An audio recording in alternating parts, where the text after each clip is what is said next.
nagsasagsaban, bukan sa krus, dugo niya'y ialay.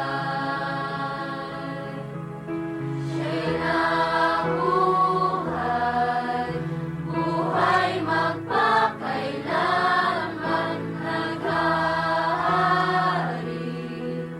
sa kalwalhatian. Awit 32, 1-5.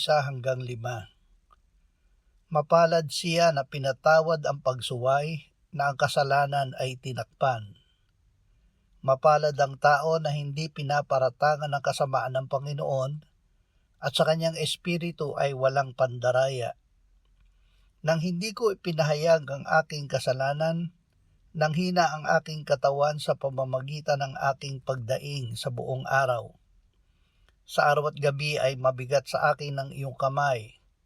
Ang aking lakas ay natuyong gaya ng sa init ng tag-araw. Kinilala ko ang aking kasalanan sa iyo, at hindi ko ikinubli ang aking kasamaan. Aking sinabi, ipahahayag ko ang aking paglabag sa Panginoon, at iyong ipinatawad ang bigat ng aking kasalanan. Lubos na kapatawaran. Kapag ang Diyos ay nagpatawad, ito ay lubos.